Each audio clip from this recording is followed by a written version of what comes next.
Dr. Ogbonnia, it's a pleasure to have you here. Thank you very much. Okay, so can you briefly tell us your background? Just let us know who you are and your background. My name is SKC Ogbonnia. Of course, I'm a Nigerian. I'm from Ugbo town in Enugu State. And of course, I worked in NMPC. I worked in UBA. Also, currently the chairman of First Texas Energy Corporation.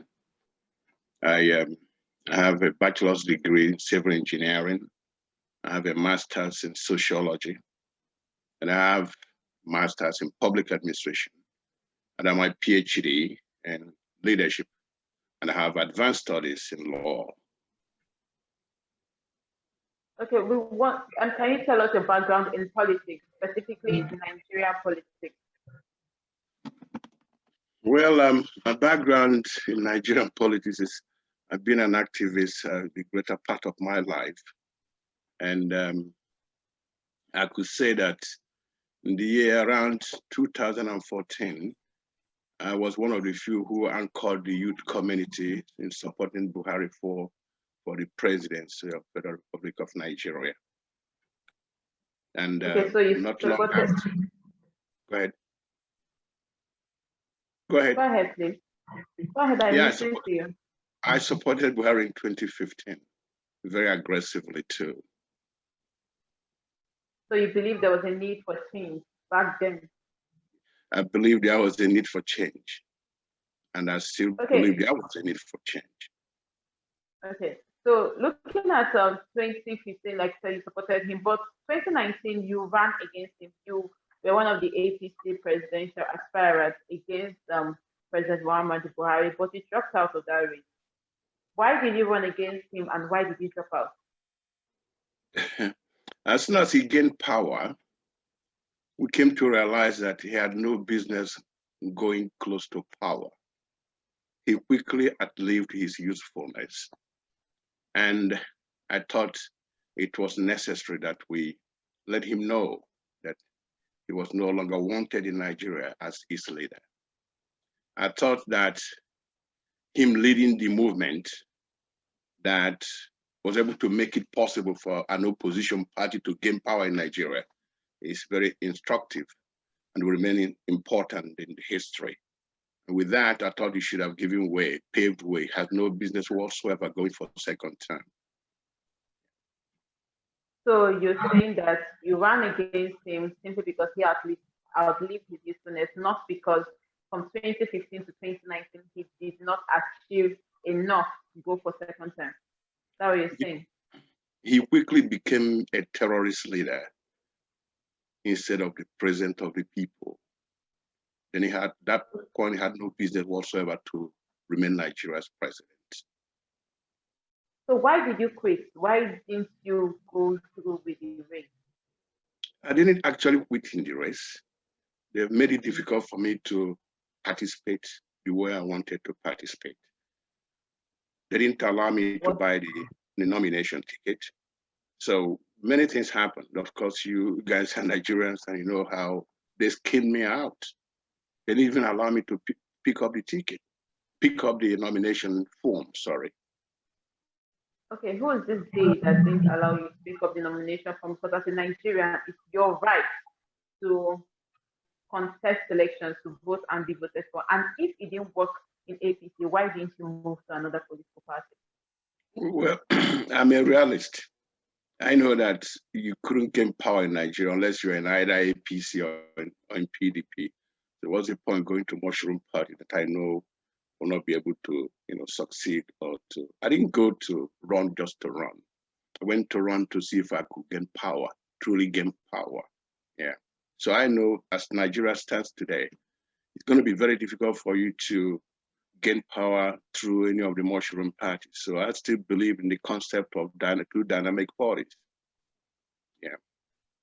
Okay, so let's talk about 2015's administration to date. Do you think the Buhari-led administration has done anything, has gained anything, has achieved anything to be recognized as a true leader? because you are a leadership expert. So from your expertise, can you just analyze his achievements for us? Well, one can say that Buhari has made some significant difference in infrastructural development, practical infrastructural development. For example, I happen to come from the eastern part of the country, and most of the projects that were promised by the PTP the last 16 years they were in power never came to fruition. I call them phantom projects. For example, the River Niger, Enugu-Onitsha Road, Enugu-Port Express Road, Onitsha-Owerri Road, Zik Library, River Niger Bridge. All these things are receiving real attention during the Buhari administration. But he can do all he wants to do. But once he's a terrorist leader, none of those infrastructural development matters. Buhari is a terrorist leader, and he should be recognized as such.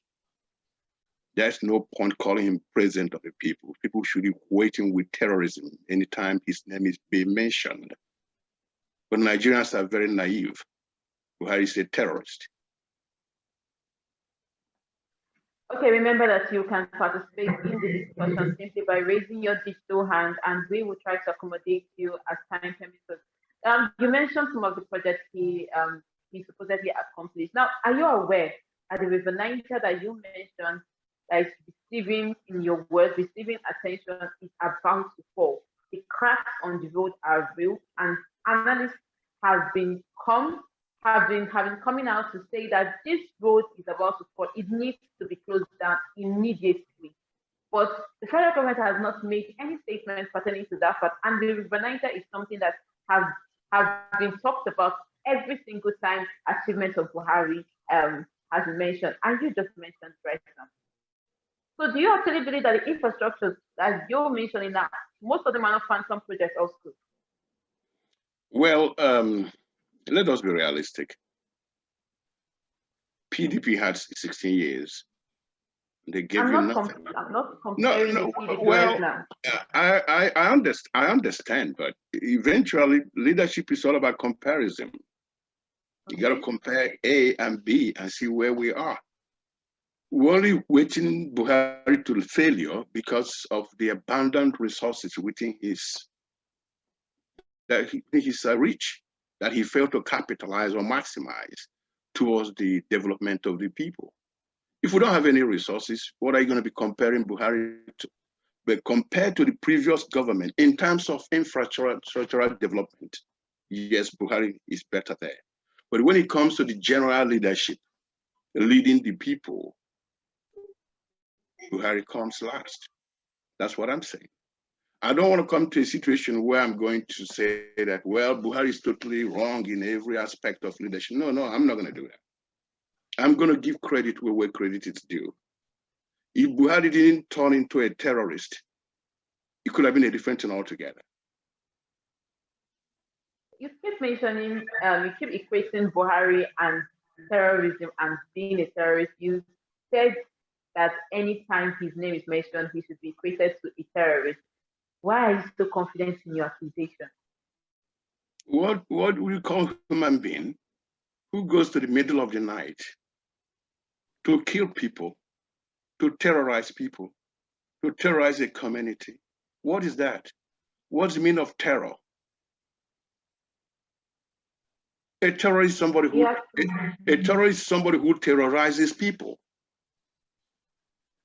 Saddam Hussein was not this bad. Saddam Hussein was not this bad. Gaddafi was not this bad. Look at what he did with Iboho. Look at what he did with Nnamdi Kanu's village some few years back. Look at what the Fulani terrorist herdsmen are doing. I don't know if some of you know, but many Nigerian reporters don't know this, and I'm surprised. the Fulani herdsmen were categorized as a terrorist group since 2014, since 2014, as a terrorist group. That's what the Nigerian media should be pointing out. But nobody says that. The Fulani herdsmen were branded terrorists, not by me, not by Nigeria, not by Jonathan, but by the international bodies.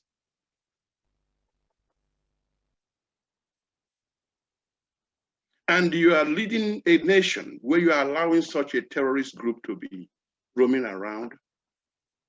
You are leading them. You don't see anything wrong in them. You are cheering them. So what is a terrorist then? Look at what Sowore is going through in Nigeria. Does that not terror? So what do you call a terrorist then? If you can kill people, go to people's house, murder them at the middle of the night, what terror is more consequential than that, man? So I don't even know why anybody will asking me why I'm calling Buhari a terrorist. He is one. Okay, Dr. Ogbonnia, I remember this is a public forum, and if you're going to lay such strong accusations, you have to back it up with evidence. Do you have any evidence of this act and how it directly involves the president? Augusta. President Muhammadu Buhari is the commander-in-chief of Nigerian armed forces. He commands the Navy, he commands the army, he commands the military police, whatever, all those military people that go to terrorize people, they're under Buhari. He tells them when to go and when not to go. He tells them when to go and when not to go. If the leader of the terrorists is a president, he's a terrorist. If he can then, look, come on. I don't even know why anybody was asking me to come out with an evidence why Buhari is a terrorist.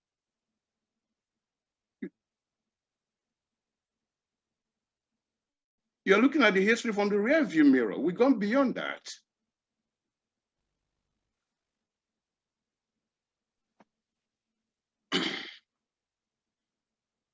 Dr. Ogbonnia? You're breaking up here, right? Yes. Okay. Okay. So you also in your last statement, you also mentioned the herdsmen, the Fulani herdsmen were prescribed as a terrorist group back in 2014.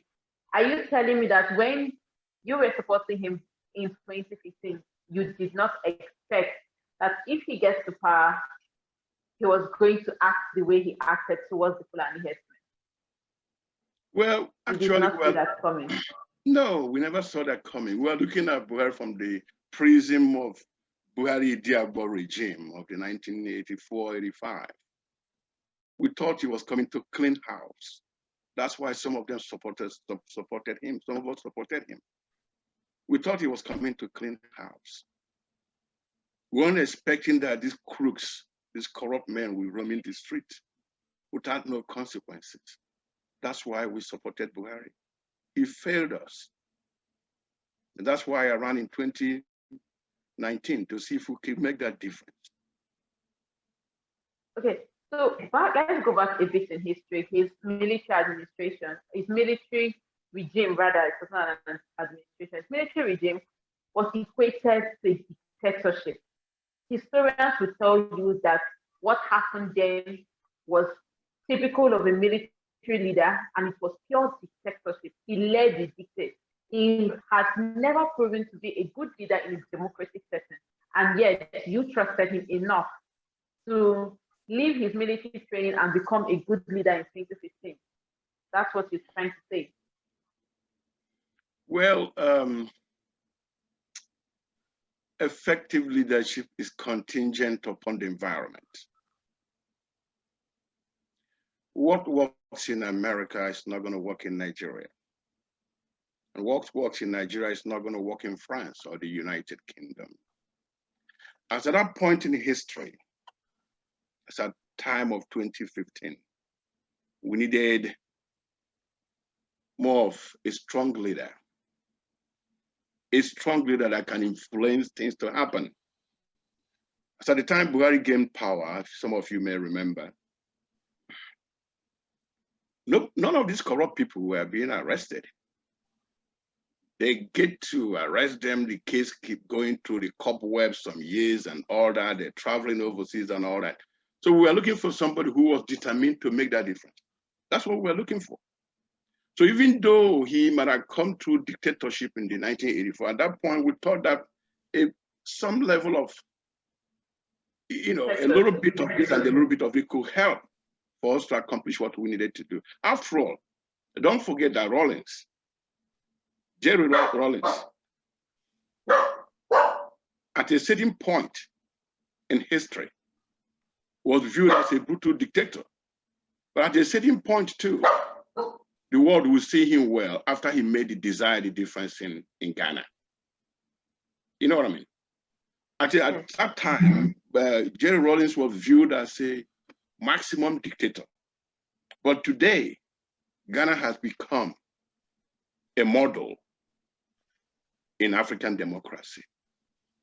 And Jerry Rawlings left this earth as a hero, even though he did not achieve power through democratic process, but he made the desired impact. And that's what we were looking for in Buhari when we supported him in 2015. Okay, so people would argue with you that Buhari is actually a strong leader. I mean, his politics and his policies, his public policies, have carried this trait of a strong leader. What he says he's going to do, he actually goes ahead to do it regardless of the consequences, in such a way that people are now saying Nigeria's democracy is in a decline, and what we're practicing is dictatorship and pseudo democracy. So if you're looking for a strong leader, I think Buhari has achieved the personality of a strong leader. So you have to clearly define the kind of strong leader you wanted when you supported him in 2015. No, a good strong leader will go towards the good purpose, towards the greater good of the people, not towards the greater evil. You got to go towards the common purpose, the greater good of the people. Leadership is not defined in point of negativity. It's defined in point of positivity. So his own strongness is towards a negative consequence. He's a strong leader in promoting terrorism. Buhari is a strong leader in promotion of terrorism. He's not a strong leader in delivery of greater good of the people. Okay, so let's talk about the headsmen that you mentioned earlier. Yes,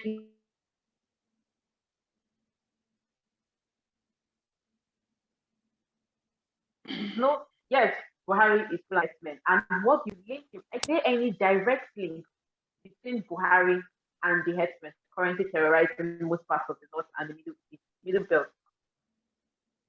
Well, I mean, I think I addressed this before. If you see a guy carrying a gun, he comes to the village and is killing people. You don't send people to arrest him. What are you promoting?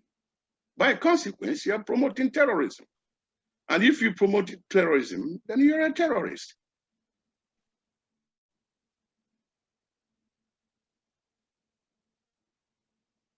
I mean, I don't even know why, Augusta, why we should, I mean, the whole world now sees Buhari's regime as a terrorist regime.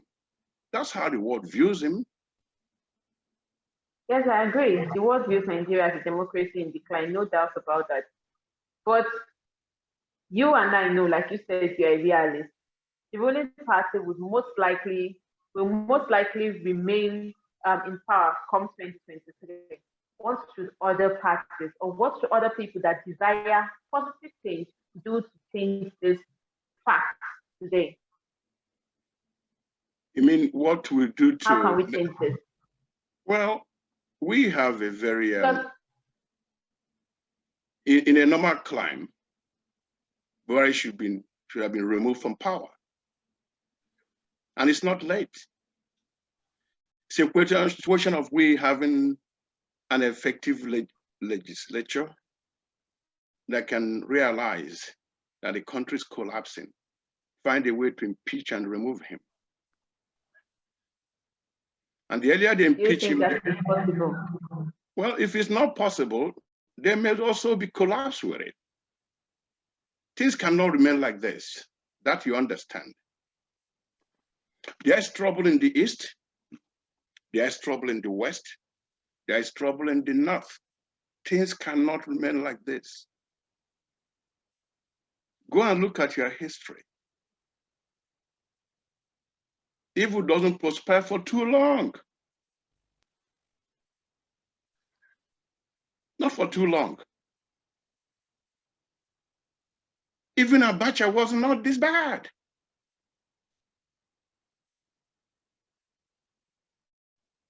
Dr. Ogbonnia, can you hear me? The screen is frozen. I can hear you. Okay, so let's talk about the legislature and the process to impeach the president. Currently, Nigeria is run by APC, and it also affects the legislature and even the government currently. It's the ruling party in all aspects. Most of our legislators, most of our lawmakers are from the APC. Do you think that these people would go against their party interests and impeach the sitting president? Do you actually believe that's something that will happen anytime soon? Augusta, the fact is that even those in the opposition have not even tried. They haven't made the desired effort whatsoever to find a way to remove Buhari from power. Let the opposition unite first. If the opposition can unite towards removing Buhari, you may be surprised. Some of us in the ruling party may then gain some interest. But the opposition has to lead first. Abaribe has to lead. It's not leading right now. It's being just an activist. Abaribe has to lead. Leading means getting your people together. Then find some alliance within the broader Nigerian geography and find a way to remove this guy from power.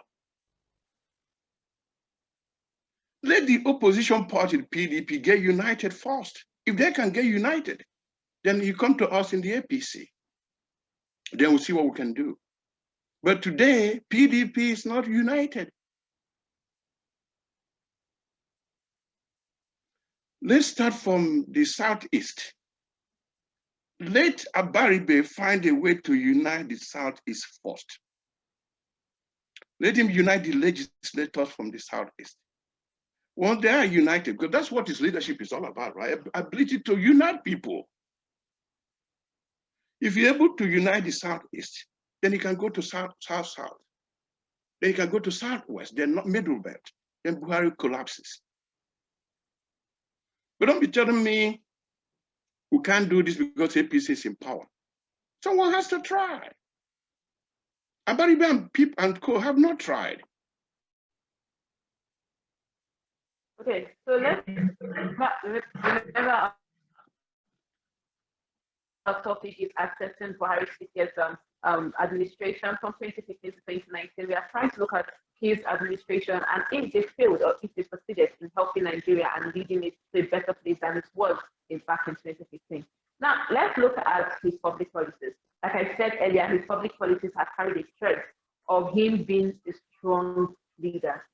His diplomatic relationships have made Nigeria be considered a democracy in decline. What's your thoughts about this? I don't think I really understand your question. I mean, no, I'm telling you to assess his public policies, especially as it relates to the image being projected of Nigeria to the to the international scene. Well, I don't. It's difficult to see anything good in Buhari when the state is a terrorist state. That's how the world views Nigeria now. They don't see anything good out of Nigeria anymore. So people don't view Nigeria in terms of its dynamic youth or the dynamic workforce or what we can do. They're looking at it, what we hear, what people hear when they hear Nigeria is Sambisa Forest, terrorist here, the herdsmen. And you hear of Nnamdi Kanu, you hear of Igbo. Nobody hears of any other public policy. Buhari's public policy is terrorism. Buhari's public policy is terrorism. And he has a purpose. He knows what he's doing. So you're saying that this is in quotes, terrorism action or terrorist action is strategic and is helping his administration. That's what they're trying to imply. You see, by going his terrorist ways, he's deepening his evil policies through terrorist activities. Buhari is deep. You notice where, okay, one of the evil policies that he allows the terrorists, Fulani herdsmen, the freedom in the Nigerian space. And he likes that. That's his terrorist army. So he's using that. That's his public policy. What else do we talk about Nigeria? Are we talking about education now, Augusta? Are we talking about healthcare, Augusta? Are we talking about even the Olympics? Are we talking about the Olympics? What we talk about in Nigeria is terrorism. Okay. Are you with me? Yes, I am. I'm listening to you. You haven't asked me about when is a new airport going to start functioning to you. You didn't ask me about the decay in Lagos airport. You did not ask me about Lagos Abuja Road. All we're talking about is all about terrorism. Next minute is Nnamdi Kanu, is Igbo, is Sowore. We don't say anything else meaningful towards the greater good. So what do you call such a state? What do you call it? Okay, so let's move on. Okay, so with your experience as a leadership expert, you did a PhD in leadership. That's amazing, by the way. With so much experience, what would you have done differently if you were the president? I know the Nigerian problem, like no other person does know it. The Nigerian problem is not lack of natural resources. It's not the lack of human resources. It's not the lack of the policies. The Nigerian problem is lack of personality, a leader who can influence those policies to practical consequences. That's the Nigerian problem. And I see myself to be that leader. I can make things happen. So when you're talking about policy, oh, look, think of anything going on in Nigeria. The policy had been initiated about 20, 50 years ago. Lagos Onitsha Road is a good government, it's a good public policy, right? Do you know how many times politicians have looted the funds earmarked for the construction or development of Lagos Onitsha Road? Do you know how many times, billions, and nobody's asking where is that money? Do you know how many billions that were pumped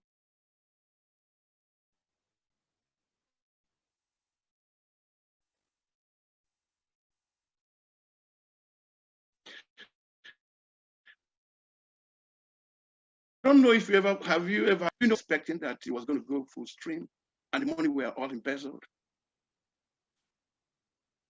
Think of any public policy, think of any project. So what we are looking for is a leader who can influence these policies towards efficient implementation. That's all Nigeria needs. Even if you change your constitution, it's not going to change that.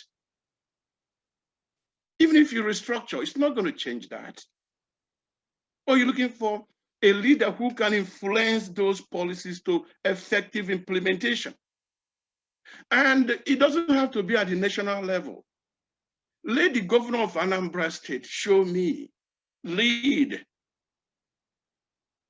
Let the governor of Oyo State lead and make a difference in his own state. That's the problem with Nigeria. The governor of Enugu State is not a Fulani man, is he? The governor of Kwara State is not a, well, I don't know about Kwara. The governor of Oyo State is not a Fulani man. He can demonstrate leadership there. So sometimes we make this so complex, a restructure, a constitution, blah, blah. Come on, man. Let them stop deceiving us. Lead from where you are. Lead with the allocation you get. Look at Anambra State, for instance. What doesn't Anambra State have? Look at Oka, 20-something years later. Look at Oka. Who do you blame for Oka? Lack of development in Oka. Who do you blame? Do you blame the Fulani? Do you blame the Hausa, or do you blame the Yoruba? Yet you are, come on. We need leaders, not constitutions. Okay, Dr. Ogbonnia. From the way you sound like someone that has aspirations to run come 2023. Am I mistaken? Well, there's no vacancy in Aso Rock. Are you sure about that? There's no vacancy in Aso Rock. Okay, so you're preaching change and you're preaching being a 360 leader basically, and saying lead where you are, you don't have to be in a place.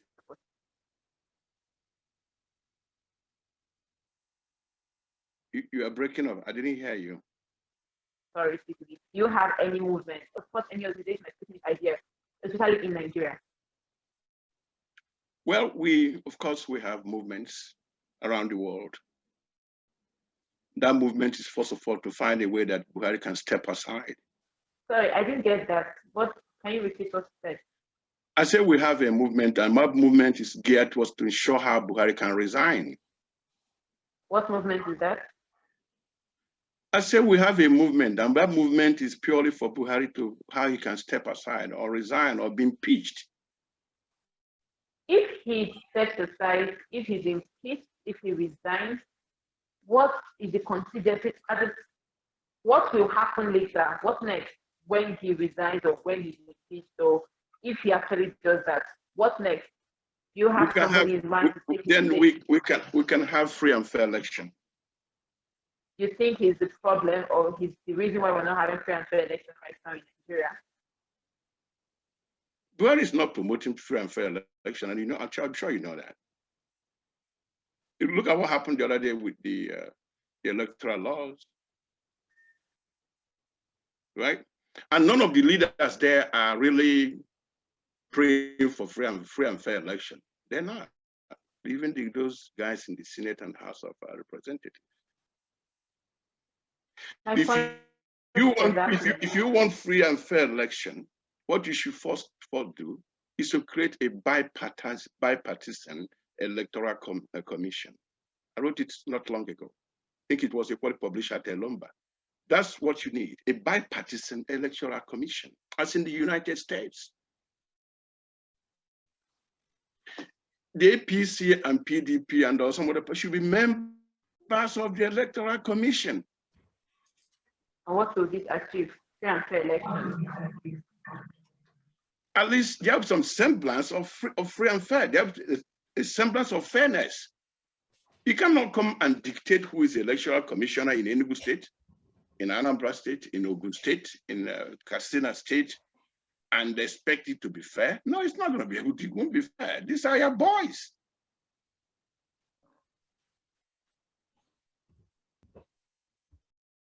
How do you expect it to be fair when some guy is dictating who wins and who loses? Is that fair?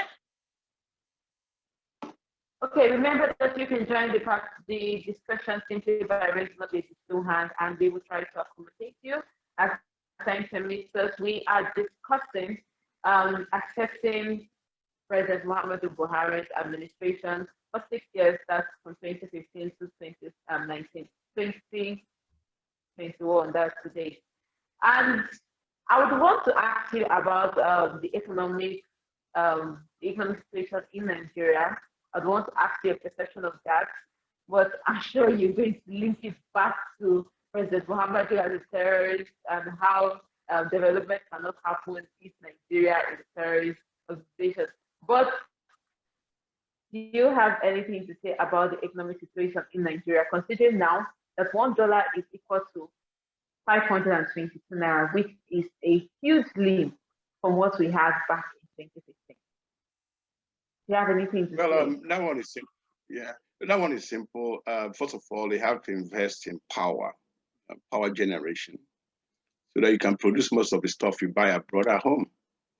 That's it. I think we had such in our mind when Buhari was gaining power, but all that stuff, nobody pays attention to all that now. We thought we could have some steady power supply by now, so that some of these groups like who are producing things that Nigeria could produce. If you continue to depend on import of all the vital services, the economy is never going to go anywhere.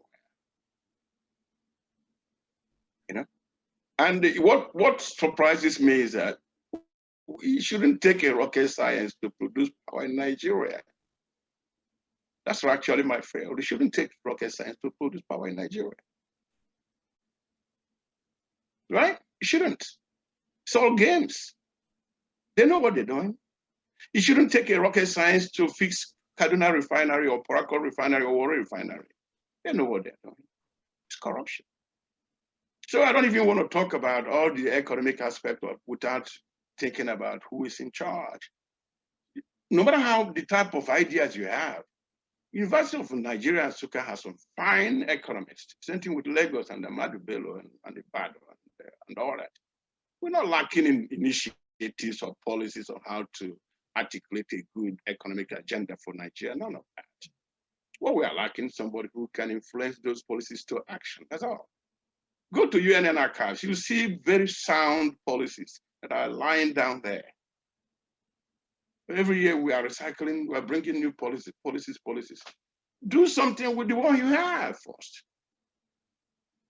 Tell me any policy that was fully implemented. Give me an example.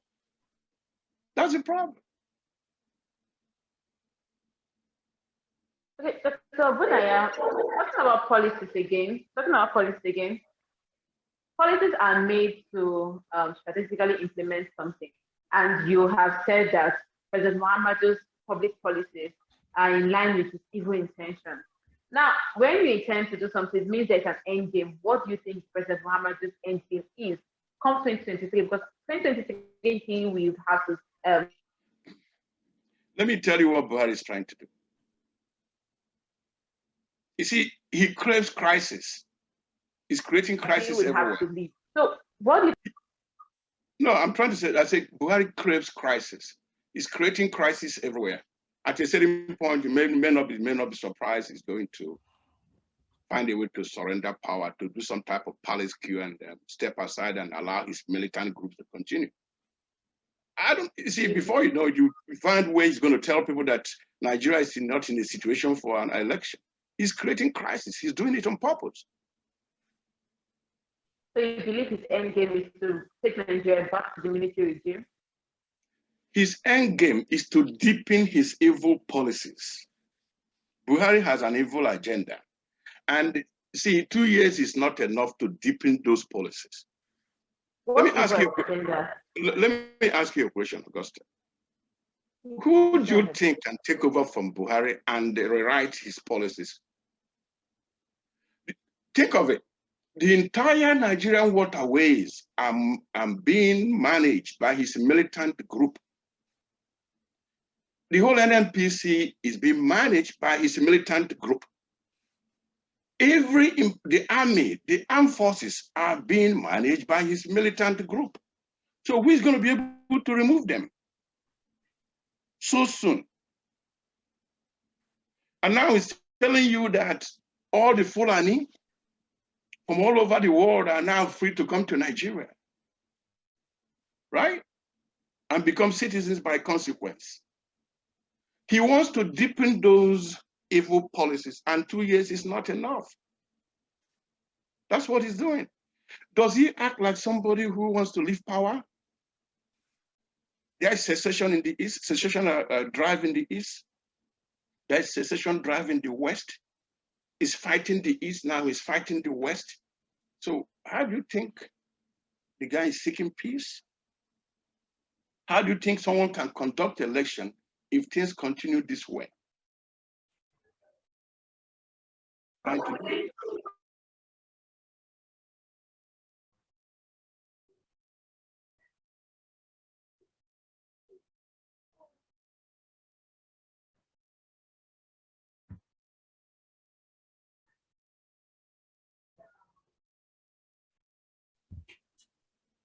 Recording in progress.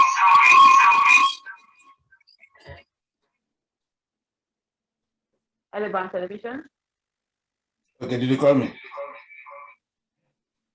Yes, please go ahead and ask. Okay, I thank you very much. Dr. Ogbonnia, I'm still trying to get over my head your assertion that President Buhari is determined to deepen his evil policies. And considering the nature of Nigeria, how complex Nigeria is. First of all, I want to be clear. What are the specific evil policies you have in mind? And then how do you think he will get away with them in a complex country like Nigeria? First of all, Nigeria is not complex. Nigeria is a zombie state. Tell them they follow. If Nigeria is complex, Buhari wouldn't have continued to remain in power by now. If Nigeria is ever complex. So don't use that word complex. Nigeria is not complex. Nigeria is easygoing. How could this guy remain in power? Does he have school certificate? Heck no. No, but where we has won an election, and the Constitution says that when you won an election, you will stay there for 4 years, and then you're entitled to go back and seek for another 4 years. Yeah. So how do you envisage he will be taken away from power when he has a constitutional mandate to serve out his tenure? Well, if you go by constitution, he's not qualified to be president because he doesn't have the basics of qualification to become president. But he's there already. If he's there already, what do? You find a way for impeachment, which we talked earlier. Well, to impeach a president, you need 2/3 of the national legislature. Because we have not really tried. I said, let the opposition unite first. If the opposition can unite for us to remove Buhari, let all how many senators we have, 40 something or whatever, let them get together first. Let them believe that let us remove Buhari. Where is the president? Do you have a president where a Nigerian president has been any effort to impeach a Nigerian president and then it succeeded? Well, the same way we were thinking in 2015 that an opposition party has never gained power in Nigeria. It happened. History can be made. You were not there in the 60s, or in the 50s. You are here now. We are going to be the one to make the difference. I was not there in the 60s. We're going to be the one to make the difference. So I don't want people to be saying history. No, what history? You can create your own history. Okay. If you say Nigeria is not a complex state, why was it impossible for Babangida to perpetuate himself in power, for instance? Why was it impossible for Abacha? Well, even though we are told he died, why was it not possible for him to perpetuate himself in power? Why was it not possible for Obasanjo to get his 3rd term, for example? Elombah, my brother, said, Amechi said it best. Rotimi Amechi said Nigerian leaders misrule us because we allowed them. We allowed them. You see them, they go to the National Assembly and they come back with Ghana must go. The youth are following them around, and when they give them the money, everybody forgets about it. And they're dancing, broom, house, all that stuff. Come on, Nigeria, it's not complex at all. Nigeria is a zombie state. They do whatever you ask them to do. But they stopped Obasanjo's 3rd term. Obasanjo's 3rd term was stopped because we had a leader in Ken Nnamani. who could say enough is enough. Remember I told you it's all about leadership. We had a leader in the Senate who didn't want to wine and dine with Obasanjo at that critical point in history. He's too strong. How can Nigeria be complex and you go to somebody's place and kill people at the middle of the night and nothing happens and the president is still in power? He did not even make a statement on that. Come on, give me a break. Nigeria is not complex. Nigerian people are tamed. Nigerian people are tamed. People who fight for Nigerians are not being promoted. People who hate Nigerians are being promoted.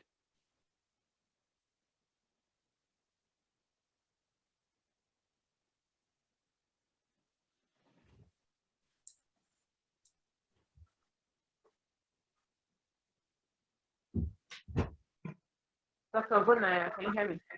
Yes. Okay, so we'll call Charles. Mr. Charles, please go ahead. The floor is yours. I can see your hand up. Mr. Charles.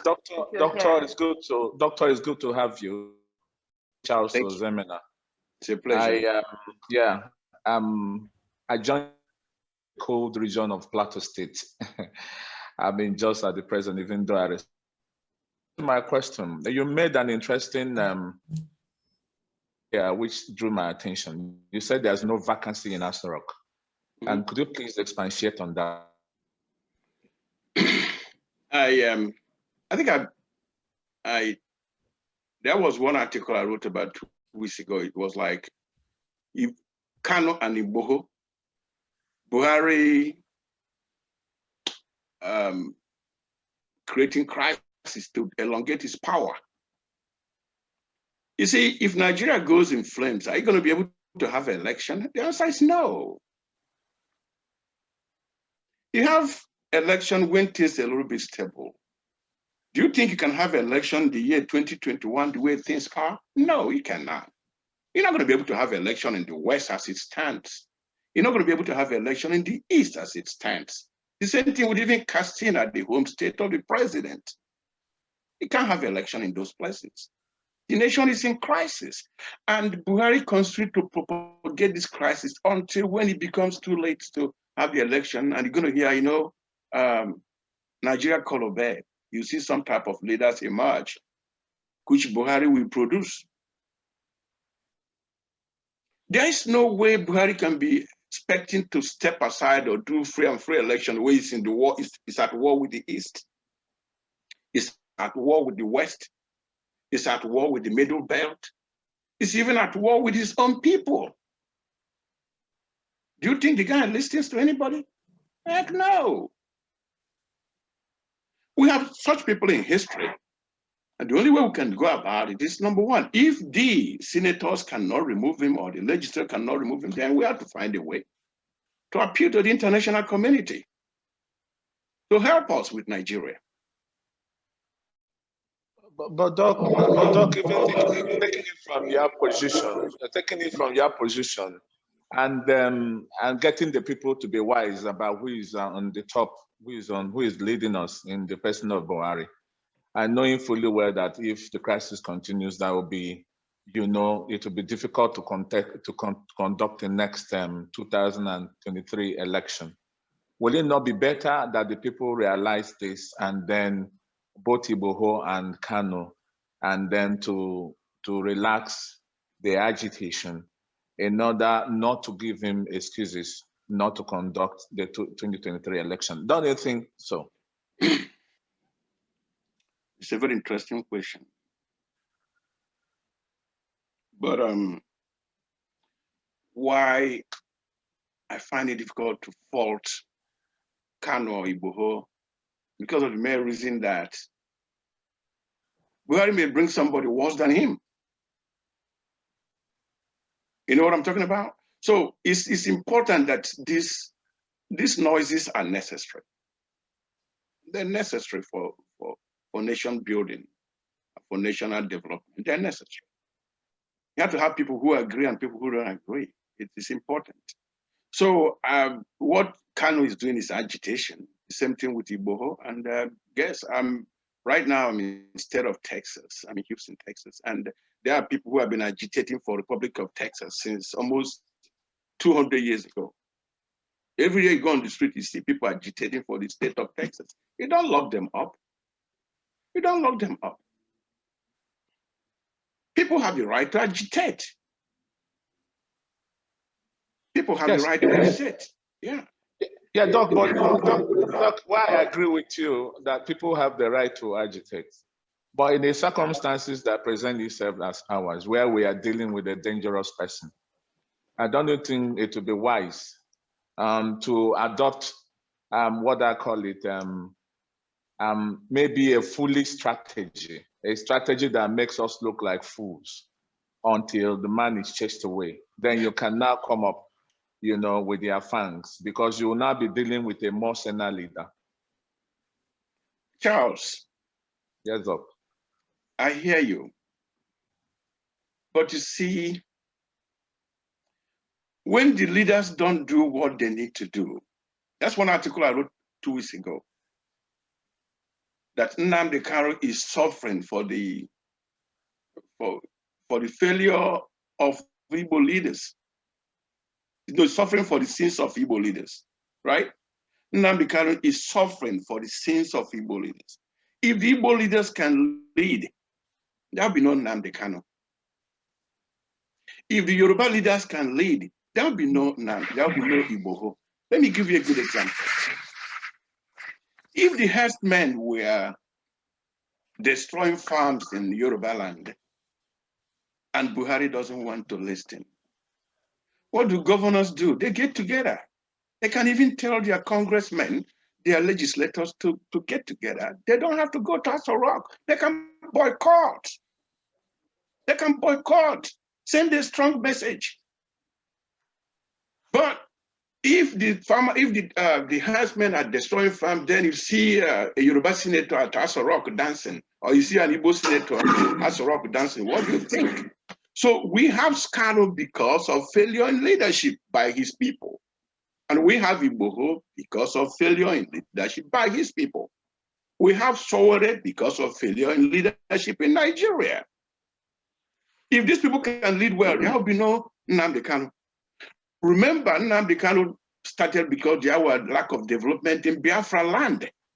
If Biafra land was developed within the last 16 years of pure economic boom, where the Biafrans were in power, if the Biafrans were able to capitalize on the position of a Biafran president in Goodluck Jonathan, if we were able to capitalize and develop the East, there will be no Nnamdi Kanu. The East will be developed.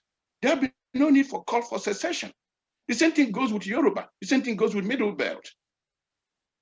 So that's why I look at these things. Nnamdi Kanu had to have his pace. I shouldn't ask him to stop what he's doing. He has the right. Yeah, Doctor, I quite agree. I quite agree with you that I share in your sentiments here, and I quite agree with you that you know, the circumstances have propelled all these agitations, you know, running across the country. But we are looking on to 2023 general elections, which is what, if you want the change that we aspire at this very moment, then everybody should prepare election and energy towards finding, you know, better candidates. But if these agitations continue, the point I'm trying to make is that don't you think you are fueling, you are fertilizing ground for the man in Aso Rock to put? No, Charles, the man in Aso Rock has an agenda. He has an agenda. If the Kanu and the Igboho are not doing what they're doing now, it could have been worse. It could have been worse. When Buhari boycotted the entire Eastern quadrant, when they are allocating the rail lines, what did the Eastern people do? Yet he was building it all the way to, is that Niger Republic or somewhere? What did Eastern people do?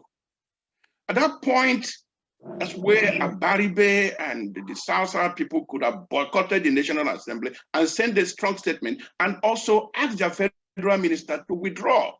That's how you boycott is a part of leadership and it's allowed in democracy. The fact of the matter is that the people who lead us, they do something in the daytime, they do something another at night. If we have true leaders who can stand and say, you know what, this is what I believe in. Don't get me wrong, I hear, you know, Abaribe is doing his best, but he's more of an activist.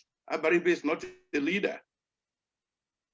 If he can lead, he can get these people together for us to accomplish our objectives as Nigerian people. And he can drive that agenda because the opposition is the opposition leader.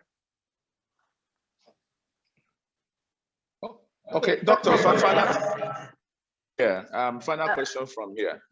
Final question, please, from my own end. I would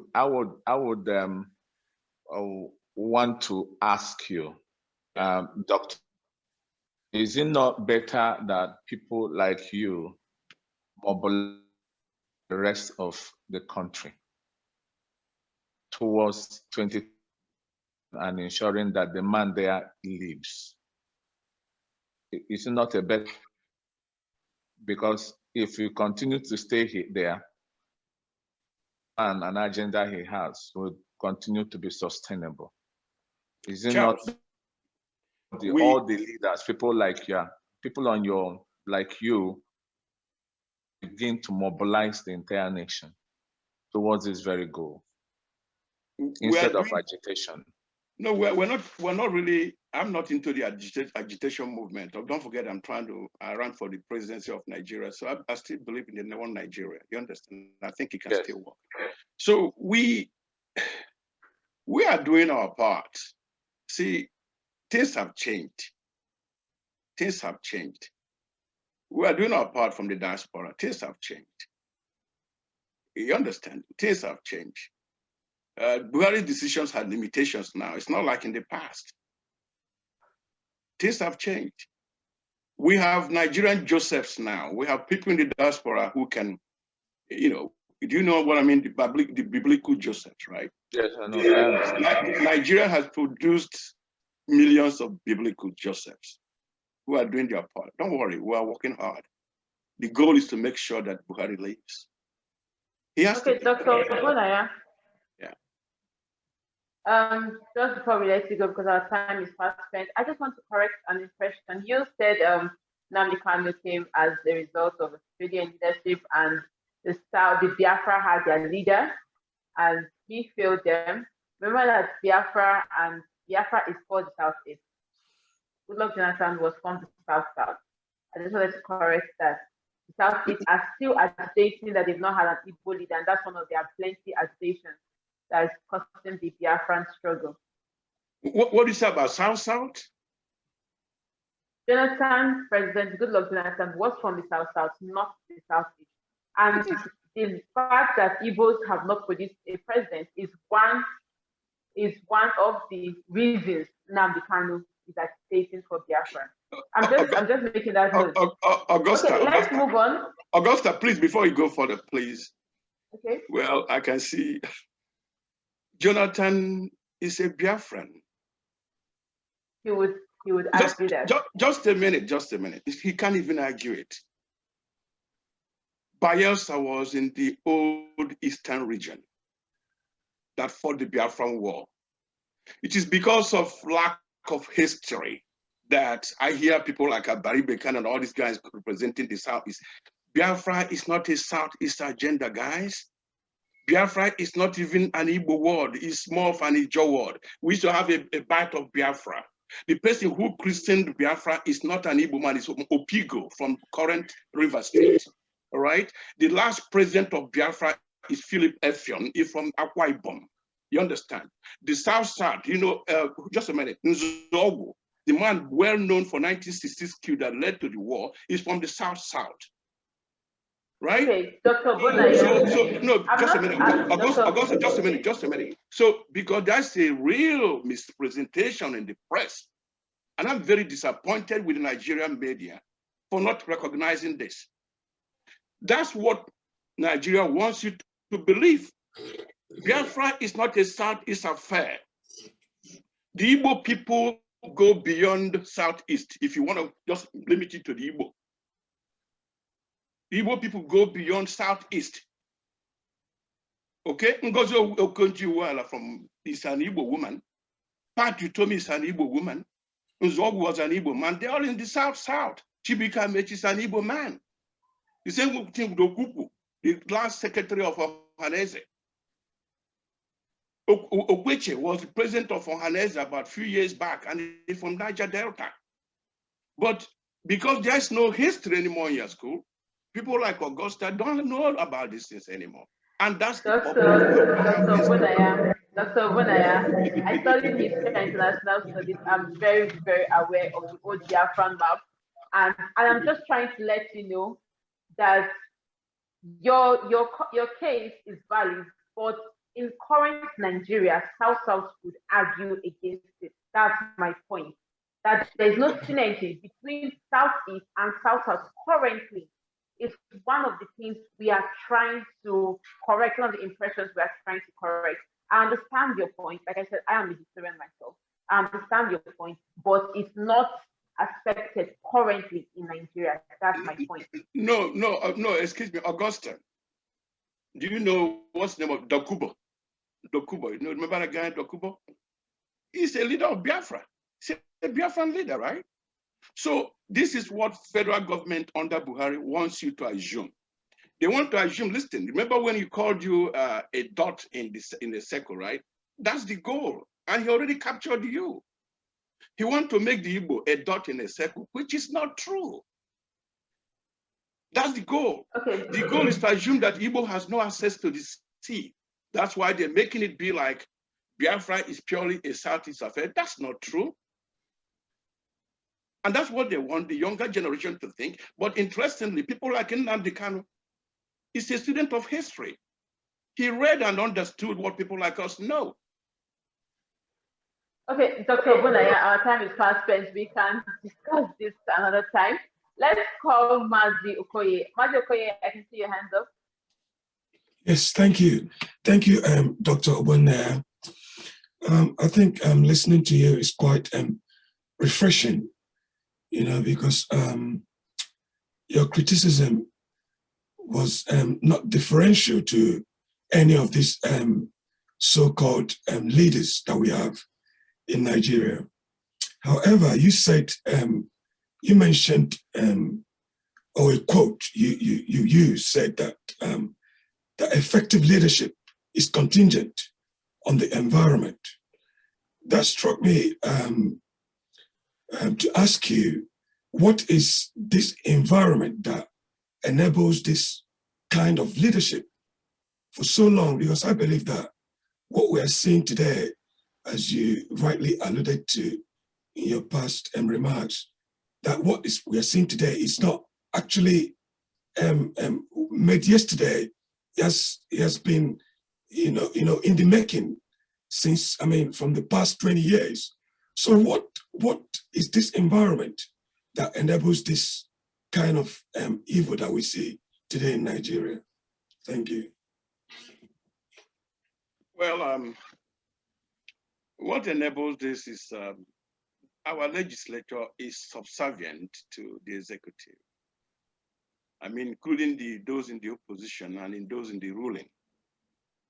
If the legislature is truly independent, we won't be having what we're having now. And also the economic situation in the country.